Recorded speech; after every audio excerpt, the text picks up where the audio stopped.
Bonjour. Le but de notre projet est avoir un signal carré à base de NE555.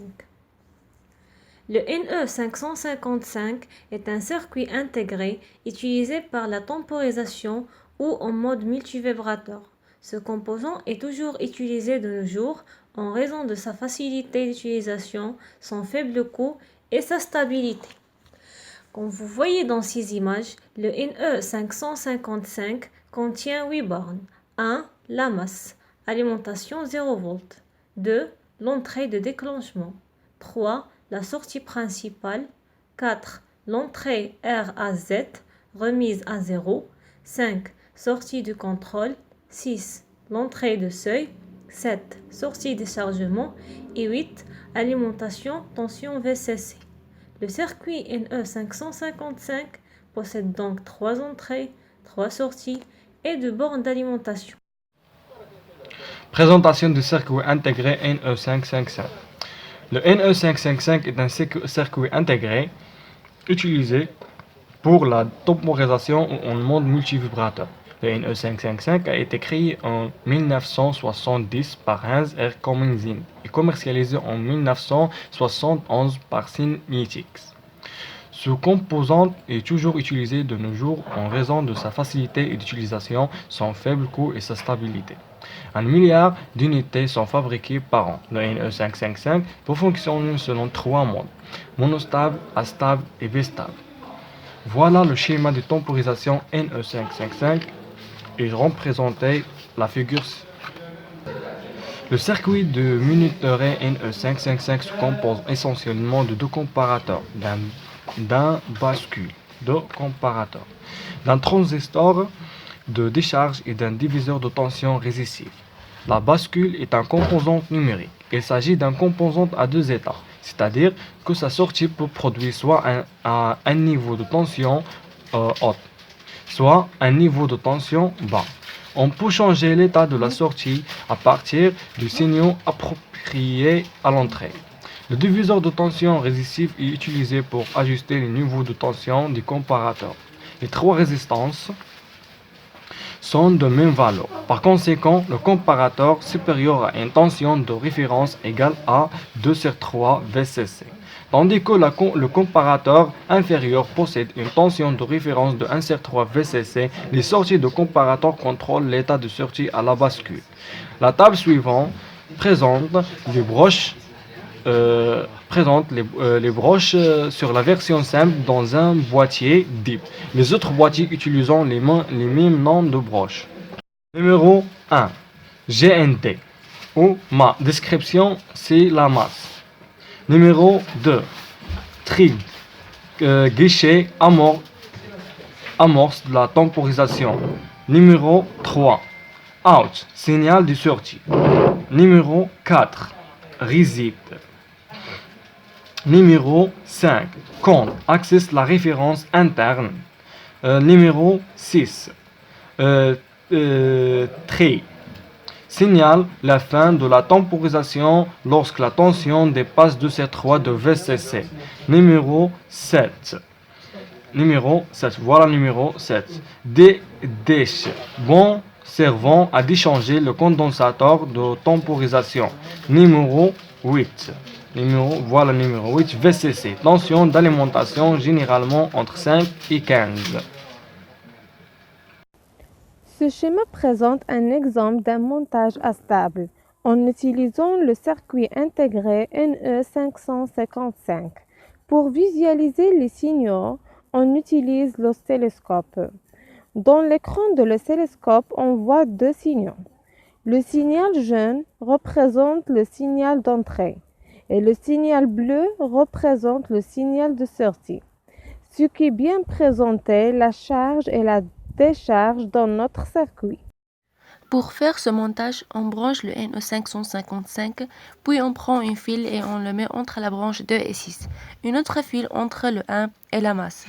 On met une résistance de 1 kΩ entre la branche 8 et 7, une deuxième résistance de 47 kΩ entre 7 et 6, puis un condensateur entre cette dernière et la masse. On met une autre résistance de 330 ohms entre 3 et une LED entre la dernière résistance et le condensateur. Finalement, lorsqu'on met un générateur de 9 volts, la LED va commencer à flasher.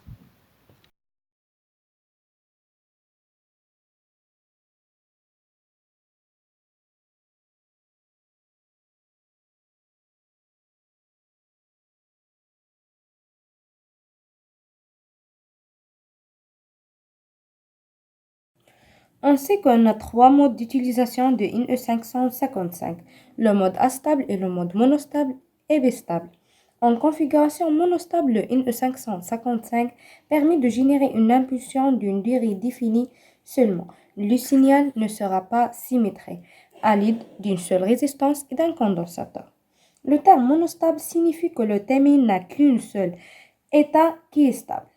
On l'a sorti dans l'approche 3 passe à un état logique haut dont la durée de temps est déterminée par le temps de charge d'un condensateur à travers d'une résistance. Donc, lorsqu'on a mis une impulsion sur son entrée, la broche 2, la sortie dans la broche 3 passe à l'état logique opposé pendant un temps déterminé comme on a ici T1. Ça, c'est l'impulsion et ça, l'état opposé. Et aussi le montage bistable. Alors, le terme bistable signifie que le TMI possède deux états stables 0 et 1. Le passage d'un état à un autre ne peut s'opérer qu'à l'aide d'une action extérieure comme l'action d'un bouton. Comme on a dans ce montage avec INE555, on utilise deux boutons poussoirs et il n'y a plus de condensateur, juste deux résistances. On opère le INE555 manuellement en disant la broche 4 provoque sur la sortie un niveau logique bas qu'on l'amène à 0 V. Et la broche 2 d'entrée provoque sur la sortie un niveau logique haut qu'on l'amène à 0 V, comme le voyons dans ce courbe et la sortie reste même. Alors, dans les modes monostable et bistable, le petit condensateur sur la broche 5 qui se trouve ici n'est pas nécessaire. Mais dans le mode stable, le condensateur sur la broche 5 sert à isoler cette broche de toute tension parasite qu'il pourrait capter, ce qui viendrait modifier la fréquence d'oscillation.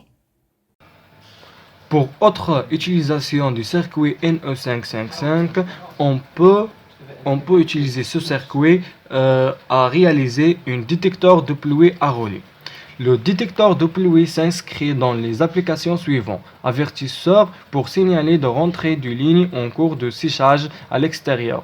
Détecteur pour ouvrir un store sur une terrasse. Commande de fermeture d'un rideau ou d'une bâche de piscine. Activer le recouvrement automatique d'une serre, couplé avec un anémomètre. C'est une application domotique complète. Voilà le schéma pour réaliser un détecteur de pluie à relais.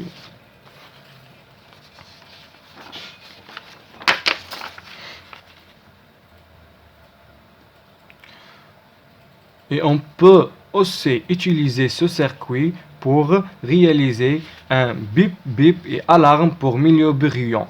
Dans les zones brillantes, il est parfois difficile d'entendre une tonalité continue. Un bip donnant des impulsions sonores courtes sera mieux adapté car il attirera l'attention. Voilà le schéma pour réaliser un bip bip ou une alarme.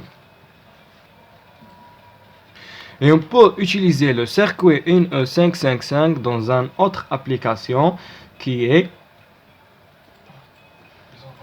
Sirène Star Trek Alerte Rouge. Un petit schéma pour reproduire la fameuse alerte rouge du vaisseau spatial l'entreprise. Le fonctionnement électronique de ce circuit, le son de l'alerte rouge dans Star Trek est une sonorité modulée en ondes de C. Il commence bas, monte lentement à une valeur élevée, réduisant rapidement et recommence à nouveau. Voilà le schéma de réaliser une sirène Star Trek Alerte Rouge pour les entreprises. Une autre application de NE555, le montage clap switch, qui est au principe d'allumer la LED lorsque le microphone détecte le son. On a utilisé dans le montage un transistor lié au microphone à partir de la base, des résistances, une LED et bien sûr le NE555. En conclusion, le circuit intégré NE555 permet de réaliser les fonctions astables et monostables de longue durée qui permettent la réalisation de temporisation allant de quelques microsecondes à quelques heures. Ses performances et ses facilités d'emploi lui ont ouvert des domaines réservés pendant longtemps à l'électromécanique. Le NE555, qui se présente sous la forme d'un circuit intégré à 8 bornes, représente aujourd'hui une des solutions les plus utilisées pour la génération des signaux rectangulaires.